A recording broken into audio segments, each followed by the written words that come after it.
Okay. Before we have our quiet time, let's all get on the same page. If you're in the Sparkly book, it's page 357, the first full paragraph. If you're in the second edition, it's page 310, paragraph 4.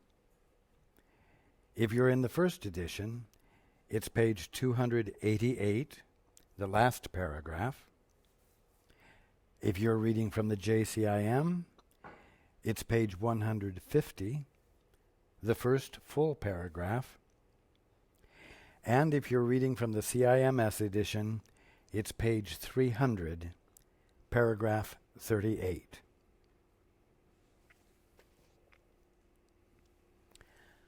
Okay. Let's take a few moments to be quiet together.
Good evening.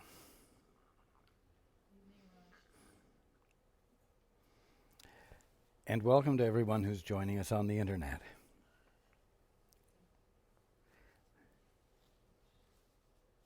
You know, when there's a war,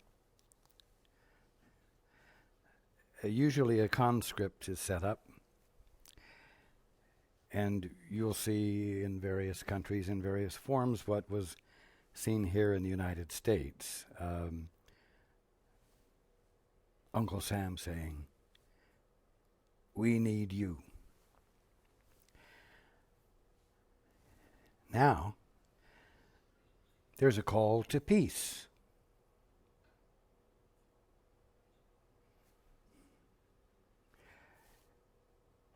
You recognize it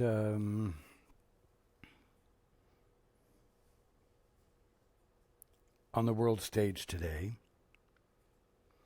But even if there weren't that demand, or a demand of that sort occurring, there would still be a call to peace.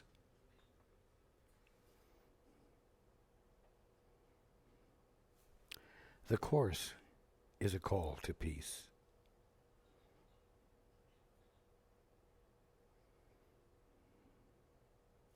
And just as was brought out last week, if you are intent on fulfilling your purpose, then the purpose God has for you is unfulfilled.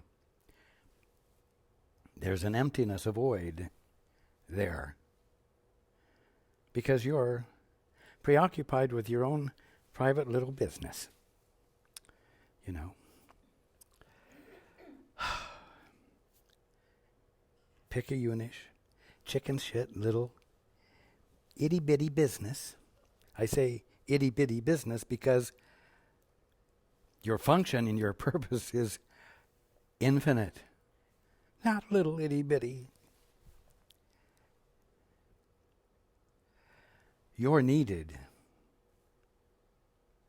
We need you.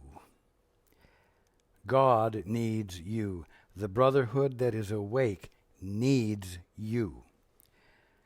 We all call upon you. The Holy Spirit calls upon you. It calls upon you to do whatever it takes to wake up. It calls upon you to join the rest of us who are awake in a full-on conscious experience of what you truly are, so that you are no longer confused, so that you are no longer tormented, conflicted, so that you're no longer suffering,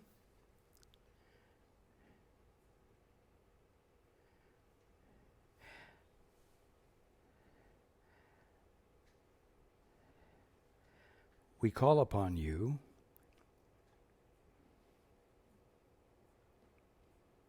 to do your part, to step up to the line, so to speak.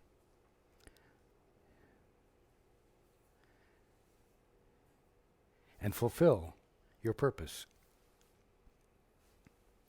We've been talking for a few weeks about your purpose.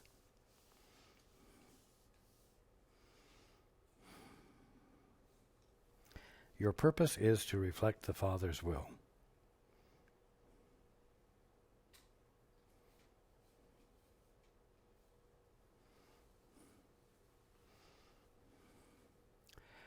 And your Father's will becomes available to you as your conscious experience of what it is when you what? When you shut up. When you dare to become still and invite a conscious experience of joining instead of what has amounted to be an unconscious experience of independent privacy, in which your experience of reality has been so distorted that you have become afraid of it, and you have devoted yourself to protecting yourself against it.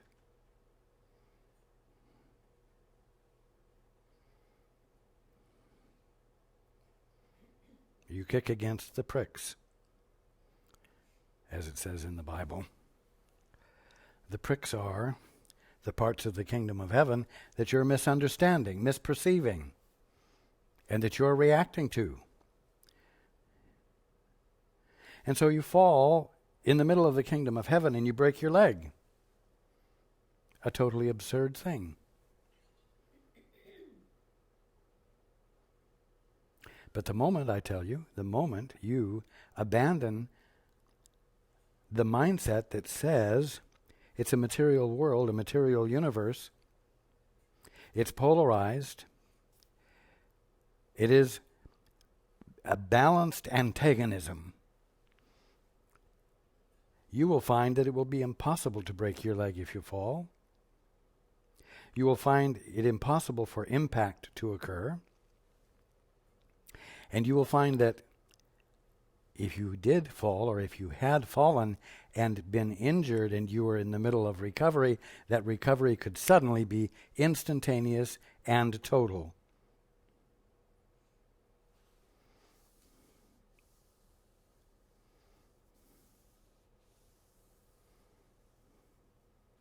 Your guides and the Holy Spirit and I have the same task: to bring truth to your attention. Or we could say, to bring your attention to truth. Why? Because the moment truth dawns on you, you become unconfused.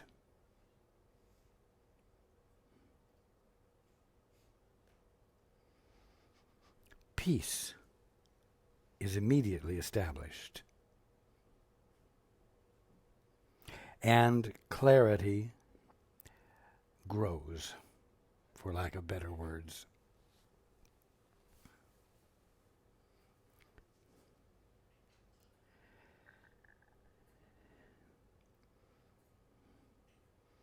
Now, we ended up last week with this.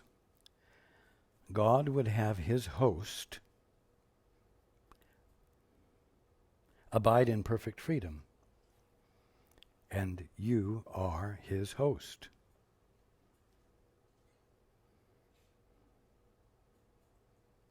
You are the place,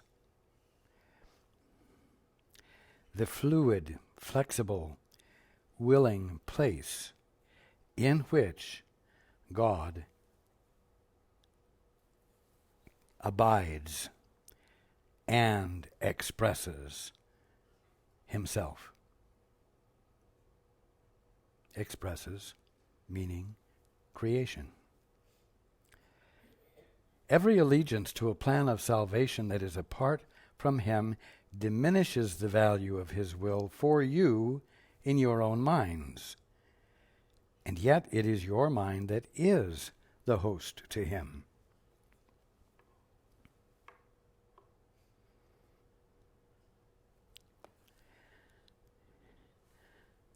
This draws a simple picture for you of who and what you are. Not the attorney or the secretary or the typist or whatever.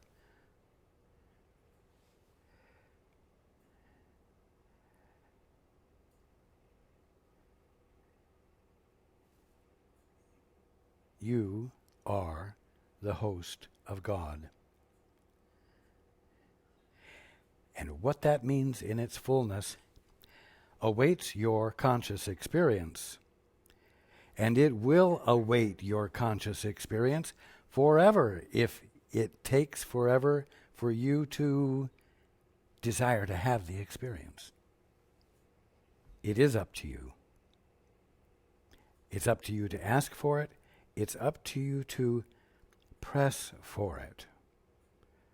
Not willfully, but to press for it in the sense of willingly neglecting to do anything other than be curious to experience it. Would you learn how perfect and immaculate is the holy altar on which your Father has placed himself? You're the holy altar on which your Father has placed himself. Would you learn how perfect and immaculate you are? This you will recognize in the holy instant in which you willingly and gladly give over every plan but his. Now, does that mean that you've got to go on an inner search and find all your plans, the upfront ones and the hidden ones, and make sure you don't miss any of them and abandon them, kick them out? No. What it really means is that you have to be willing to move into a space, I'll call it a space, a mental space, in which you're simply being quiet, in which there is silence. Because in the silence, there's no assertion going on. The moment you do begin to assert yourself, you can feel the silence being disturbed, literally.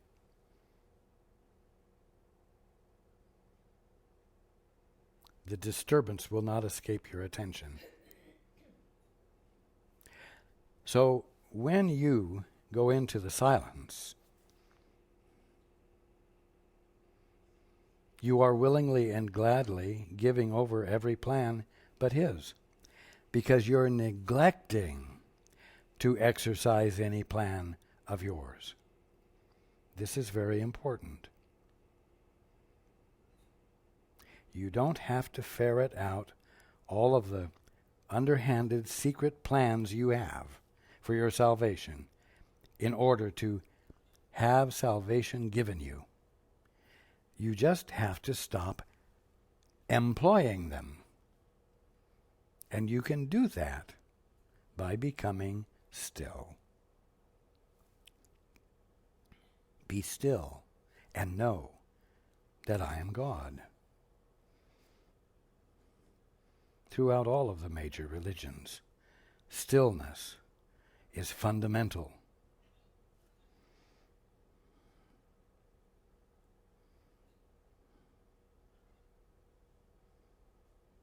Again, would you learn how perfect and immaculate you are?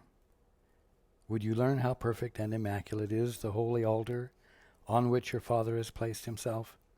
This you will recognize in the holy instant in which you willingly and gladly give over every plan but his, for there lies peace. Perfectly clear, because you have been willing to what? To meet its conditions. What are the conditions of peace? The absence of aggression, meaning the absence of self-assertion, the absence of behavior that identifies orphanhood.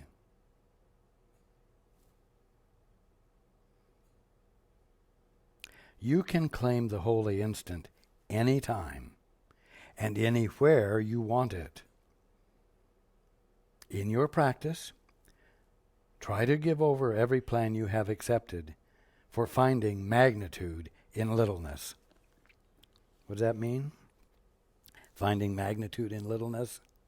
It means puffing yourself up by means of your own thoughts and by means of skill you work on to acquire so that you can control and direct other people in a way that supports your puffed up self-image.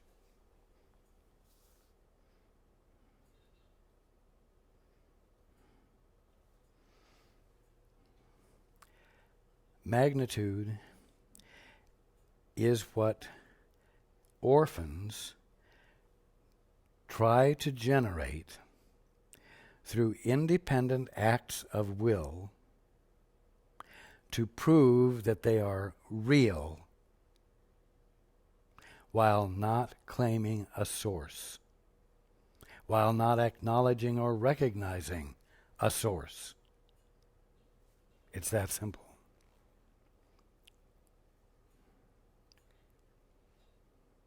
In your practice, try to give over every plan you have accepted by ceasing to employ any of them, by simply becoming still. And in the stillness, doing one thing, saying, Father, what is the truth here? Father, what is the truth?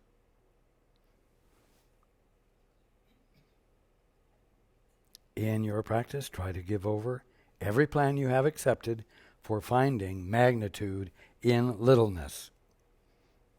Greatness without having to abandon independence and privacy. It is not there. Magnitude is not to be found in littleness because it is not there. And remember that I have been identifying littleness as all of the thoughts you think which do not in any way express or embody your having joined with your source. Use the holy instant only to recognize that you alone cannot know where it is, magnitude, and can only deceive yourself. You, as a so-called imaginary orphan, cannot know where your identity is, because your identity is determined by your father, by your mother, by your parent, by your source, by that of which you are the effect. You alone, not joined, being therefore totally unconscious of your birthright, cannot know where it, magnitude, is, and can only deceive yourself. This is a really simple point, and it's a really important point, and I encourage you this week to meditate daily, and meditate only for about 10 minutes on this one point. I want you to become still as you can. And then, for about 10 minutes, I want you just to abide with the thought that you, on your own, by means of your very best thinking or worst thinking, cannot know the truth.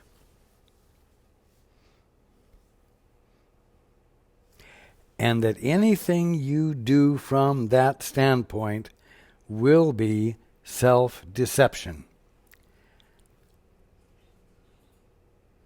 That sounds awful.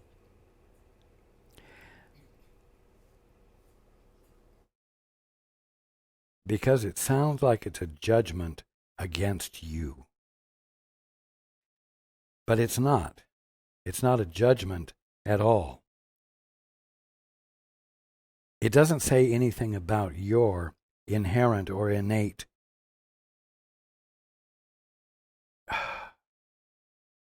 presence or validity. All it says is that if you try to do something in this fashion, it won't work.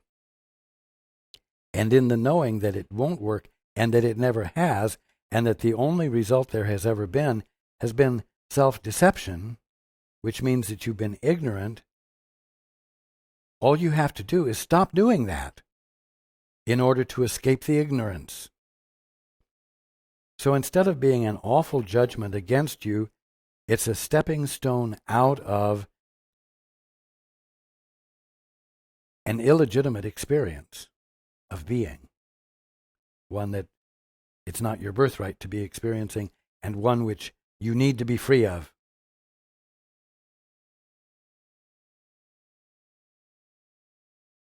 Again, use the holy instant only to recognize that you alone, all by your little self, cannot know where it is and can only deceive yourself.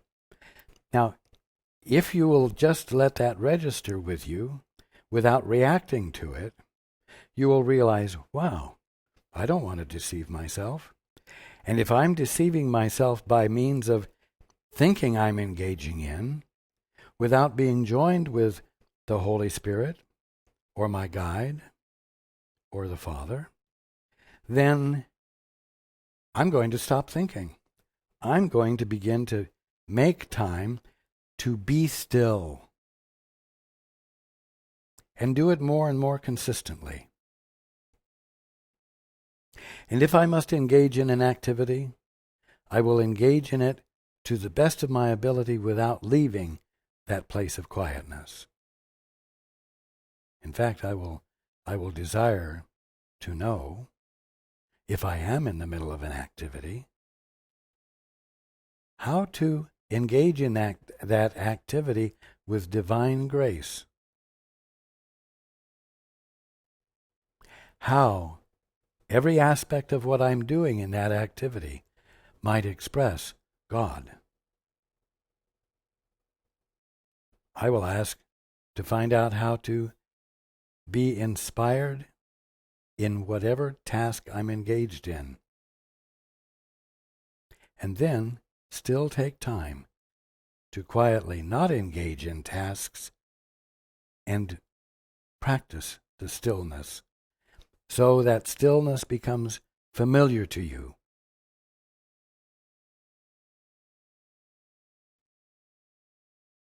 Continuing, I stand within the holy instant, as clear as you would have me. For example, I stand within the holy instant as clear as Paul would have me. And sometimes Paul would have me very clear, and other times Paul would not have me stand within the holy instant with great clarity, because he wants to engage in some of his own clarity. He wants to practice being himself, you see. And everyone does this. And in many cases, Paul presents the opportunity to experience me in the middle of the holy instant with him with great clarity, more often than most people do. You're seeing an example of it right now. But as I've mentioned before, and everyone who knows him personally is aware, when the meeting is over, Paul returns minus me.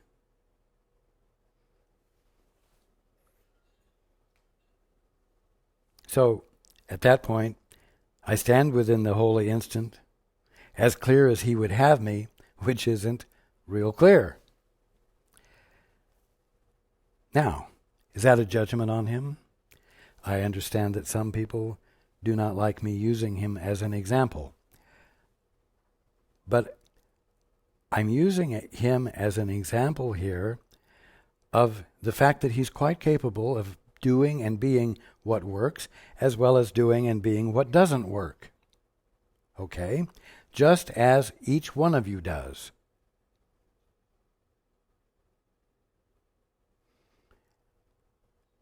And what all of this that we're talking about boils down to is each of you making, including Paul, the more consistent choice for letting me stand within the holy instant, as clear as you would have me, and have you want to have me clear all the time.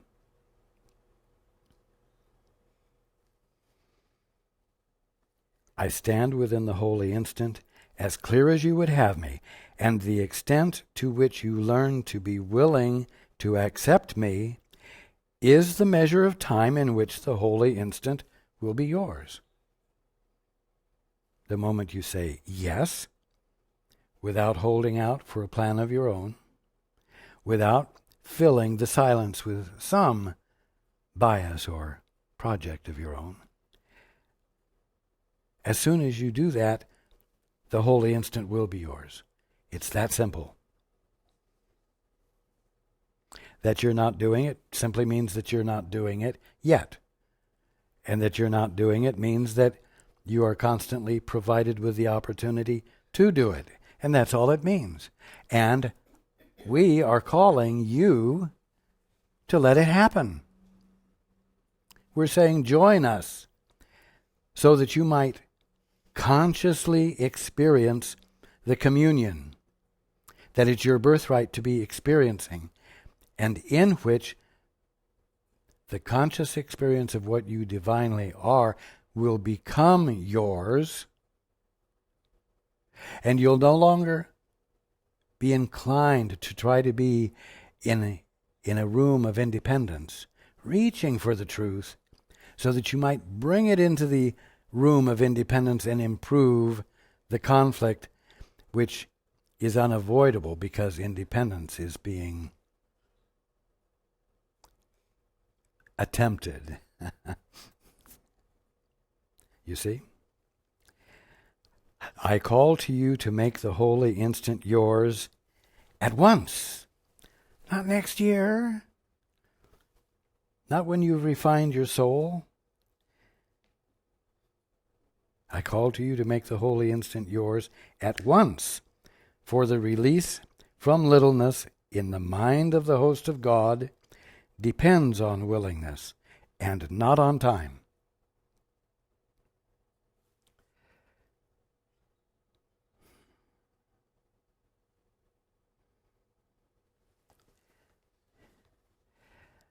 I know you all feel that you are willing.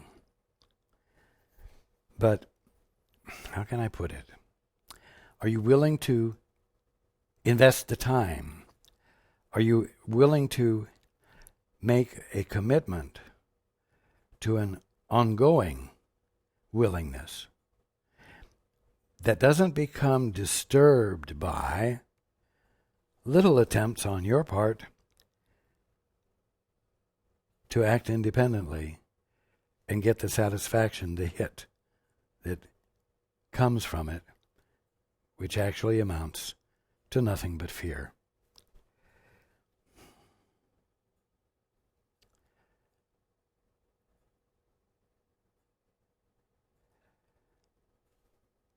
It will be easier for you to make that kind of commitment if you will really let it sink in that the holy instant is only to recognize that you alone cannot know where it is, magnitude, and can only deceive yourself. If you will let that be the utter truth for you, to you, that all you can do all by yourself is deceive yourself, and that the result of it will always be an ongoing state of being deceived, and therefore not in your right mind, it will become easier to say, no matter what is going on in your day, at this moment, I choose not to deceive myself by thinking further. I really, really value the idea that if I become still and stop thinking, the truth of God can and will infill me and return me to a conscious experience of my right mind right here on planet Earth today in the middle of what appear to me to be absolutely not divine activities.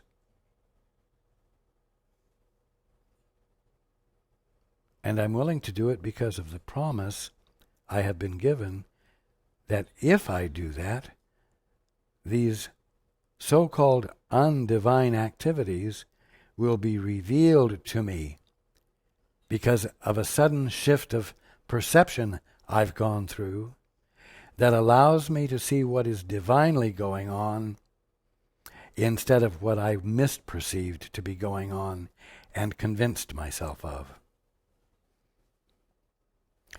Continuing, the reason why this course is simple is that truth is simple.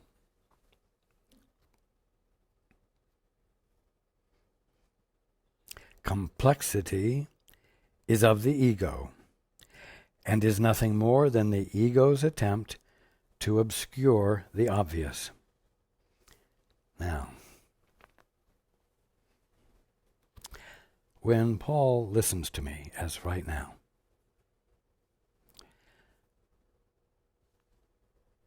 he opens up his mouth and speaks the words he speaks because something becomes obvious to him. Truth is obvious. The obviousness of truth registers with you when you're not introducing anything of your own personality or personal biases into the mix.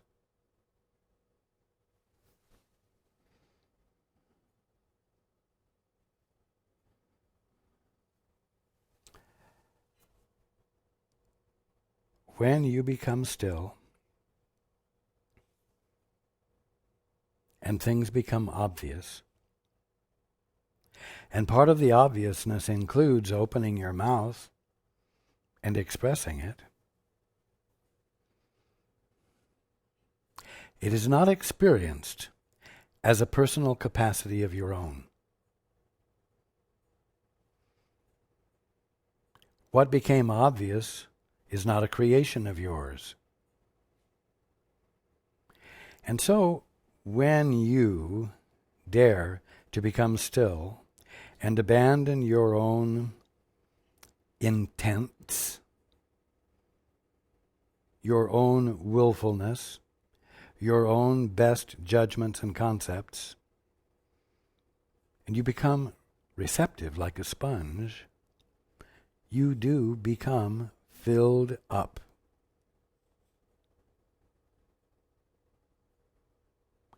And then what you say and what you be and what you do becomes illuminated by what became obvious to you, and others recognize the obviousness of the value and the meaning and the truth that comes forth.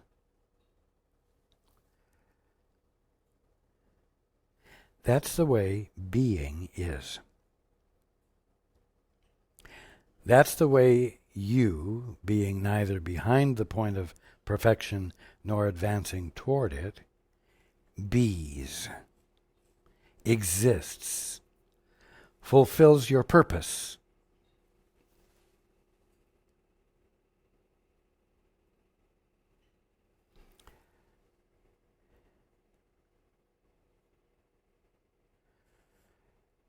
When you are willing to be in this way, there is no detectable arrogance in what you are being or saying or doing, which makes it easy for you to be heard. Or we could say it makes it easier for others to hear you. And so communication flows. Not you over here communicating an idea of yours to something over there, but you in so many words, seeing the glory of God and saying, "Oh," and everyone else hearing you say, "Oh," and without your saying anything more, feeling the fact that that's an exclamation of a recognition of that which is beautiful. And your exclamation had nothing to do with your trying to impress anyone. It was you having been infilled and responding to the infilling. You see? What I'm trying to say is that being awake and the kind of behavior you will find yourself engaging in will be very different from what you're presently doing. Now we'll continue and come back to this. You could live forever in the holy instant, beginning now and reaching to eternity, but for a very simple reason. You could live forever in the holy instant, beginning now and reaching to eternity, but for a very simple reason. Do not obscure the simplicity of this reason, for if you do, it will be only because you prefer not to recognize it and not to let it go. The simple reason, simply stated, is this. The holy instant is a time in which you receive and give perfect communication.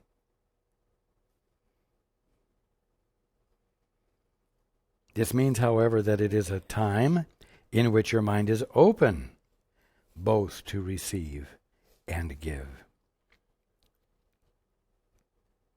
Now let's understand that. It means, however, that it is a time in which your mind is open,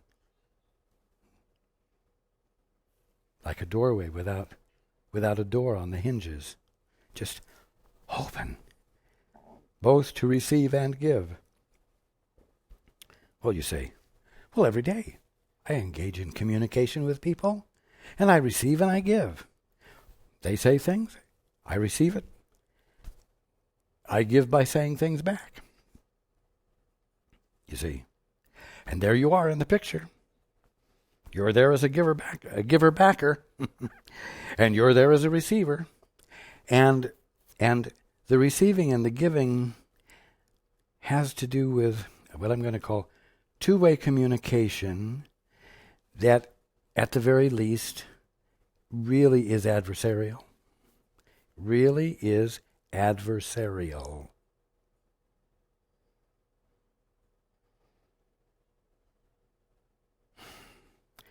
As long as you're behaving as an orphan, as long as you're believing that you're an orphan, every bit of communication will be this for that, tit for tat, adversarial, self-protective, always watching to see if you need to try for leverage or relax a little bit, but always wary.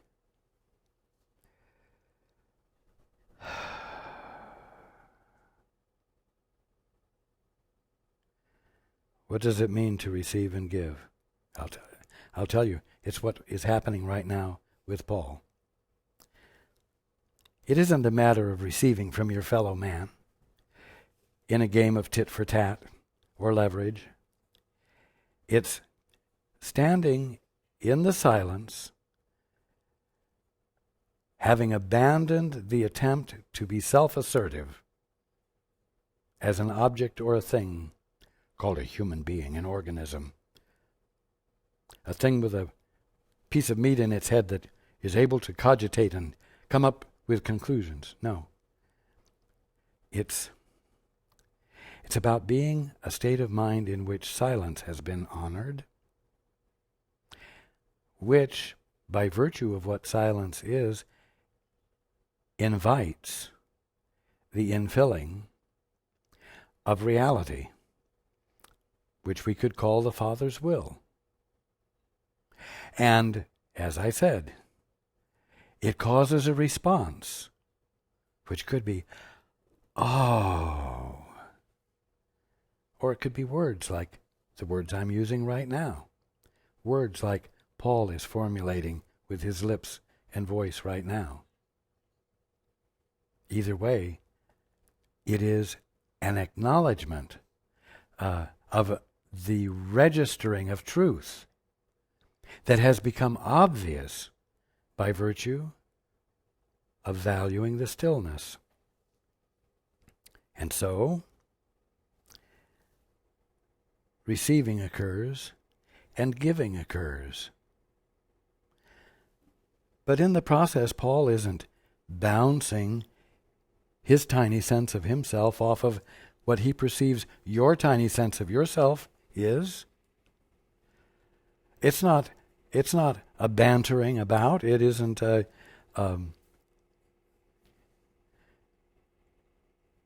attempts to leverage.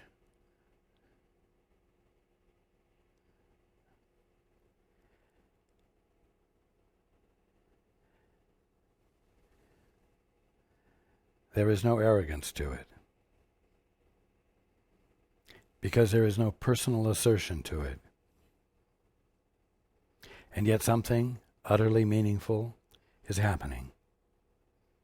It's that simple.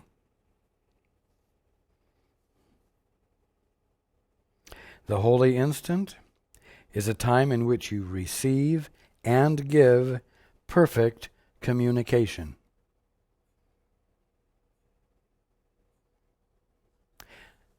Let me put it this way. Communication really isn't a two-way street. Communication is not something directed toward each other. It's like looking at a sunset and someone is standing next to you, and the sun comes out from behind the clouds and hits the clouds and the sky in a particular way that's absolutely breathtaking. And you express the breathtakingness of it, not caring a bit whether your brother next to you notices it or not. But your brother does notice it because you were verbal about it and sees it also and responds to it. Both of you are experiencing and responding to the same thing together, not as a result of a back and forth communication, but truly more as communion. And it's in that sense that the word communication is used here. The holy instant is a time in which you receive and give perfect communication. But remember, the perfect communication is occurring when you don't have yourself on your mind. It's when you have God on your mind, because you've experienced the Godness of something. Continuing again, this means, however, that it is a time in which your mind is open both to receive and give. But mind you, it means to receive and give in a different way than what you have previously determined communication to be. It is, for example, I'm adding the words, for example, it is the recognition that all minds are in communication. Because I'll tell you something, when the experience occurs, it won't just be with the one next to you, and you will be able to glimpse, perhaps not fully initially, but you will be able to glimpse the experience of the fact that it wasn't just you and the one standing next to you exclaiming at the beauty, but the whole brotherhood, because there are no private thoughts. And that is part of the beginning of the dawning in your awareness of how perfect and immaculate is the holy altar on which your Father has placed himself, meaning you.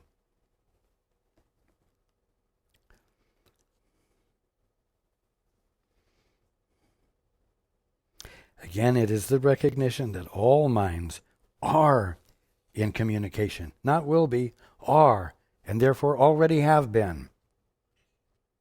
It therefore seeks to change nothing, but merely to accept everything.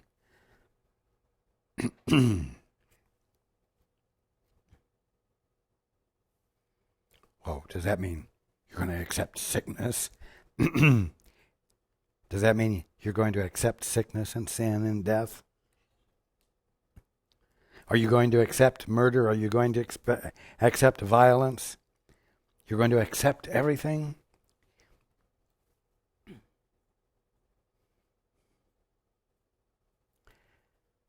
Now, what it means is that when you have stepped out of the concept of an orphan, of an independent thinker, of an independent authorizer, when you have stepped out of that, there is no longer present with you any desire or attempt to change anything, to coerce your brothers, to make them behave in a way that makes you feel safe or makes you rich or makes you successful and so on.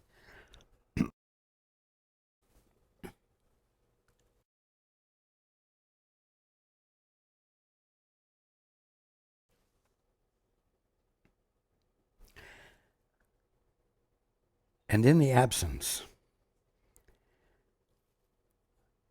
of assertive attempts to control and affect others and to make them behave in ways you want to behave them, you want them to behave, you will find yourself preoccupied with the influx of truth that occurs.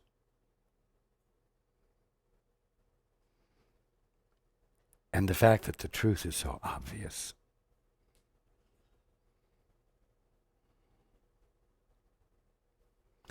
And you find yourself accepting what is obvious because it is obvious. And in that state of mind, peace reigns. Peace governs.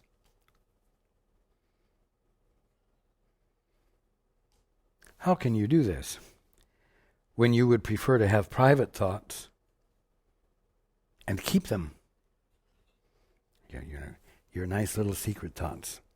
Don't let them know what you're doing. Don't let them know what you're up to, or they'll spoil it. Or they'll do it before you will. Can't trust anybody. How can you do this when you would prefer to have private thoughts and keep them? The only way you could do that is to deny the perfect communication that makes the holy instant what it is.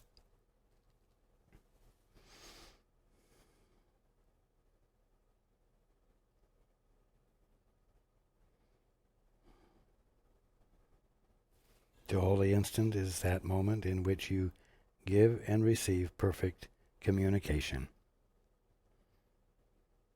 You believe that it is possible to harbor thoughts you would not share.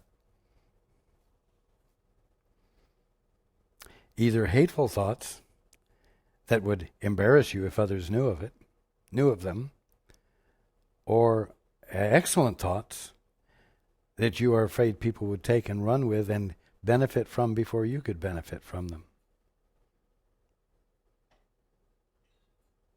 You believe that it's possible to harbor thoughts you would not share, and that salvation lies in keeping your thoughts to yourself alone. For in private thoughts, known only to yourself, you think you find a way to keep what you would have alone, in other words, all by yourself, and share what you would share. And you would only share whatever it would profit you to share, whatever you believe it would profit you to share. So you give what will get people's support. You give what will get approval from people. You give to get. But you don't share because in the absence of self-assertiveness and self-protection, you have seen truth and gasped a little and felt awe a little and shared it, not because you intended to share it, but because you couldn't keep your mouth shut. It was so wonderful.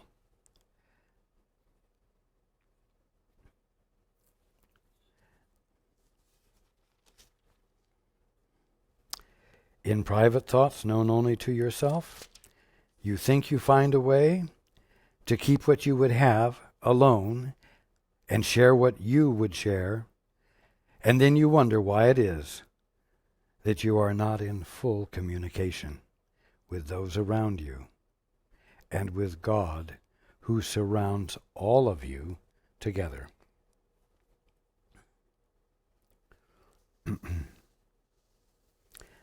So here's a wonderful clue. When you're willing to become still,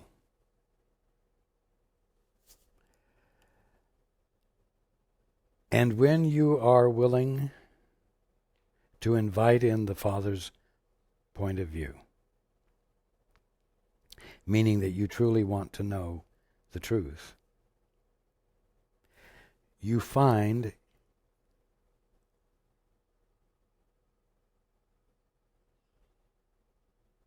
the truth about you becoming obvious to you. And you also begin to find the truth about your brother becoming obvious to you, as he or she whom you are bound together with, inseparable from, in the embrace of your mutual Father. In other words, you become open to, receptive to, and actually begin to experience what I'm going to call the true experience of family. Because I will tell you that the meaning of family is identity. And there is no such thing as private, independent identity.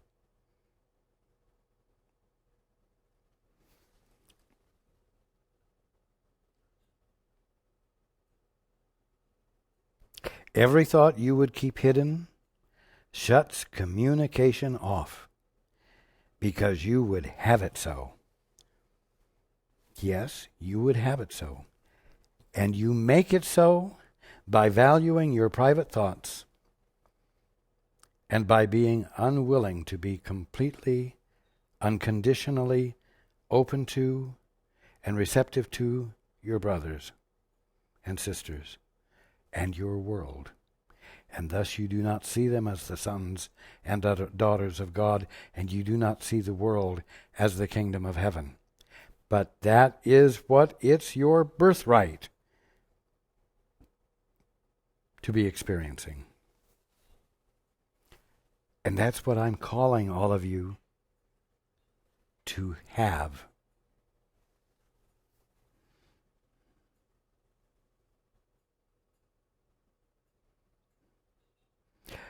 It is impossible to recognize perfect communication while breaking communication holds value to you.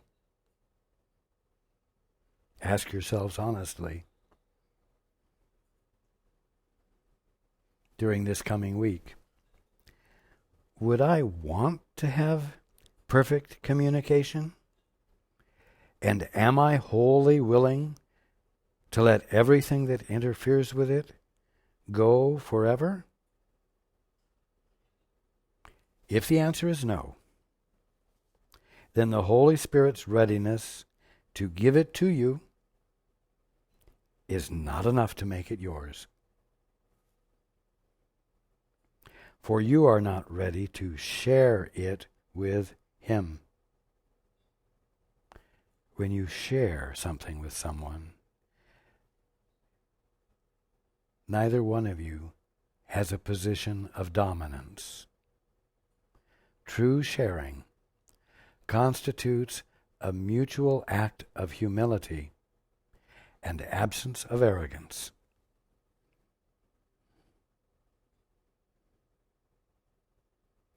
If the answer is no, then the Holy Spirit's readiness to give it to you is not enough to make it yours, for you are not ready to share it with Him.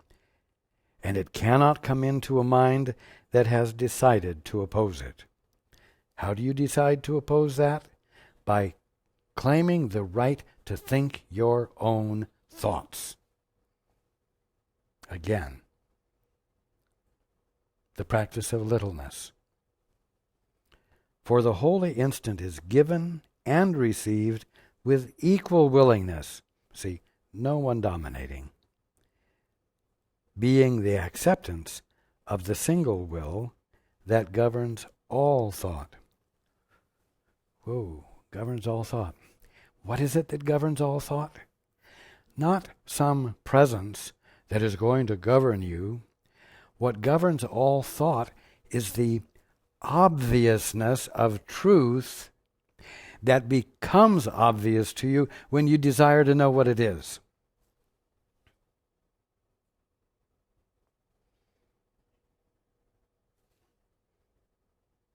And that's the single will that governs all thought. You simply will not engage in expressing thoughts that don't arise out of the obviousness of what is true.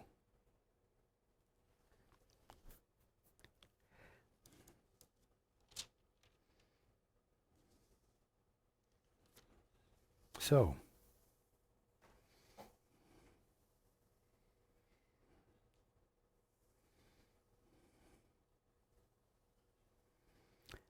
have a good week. And I look forward to being with you next week.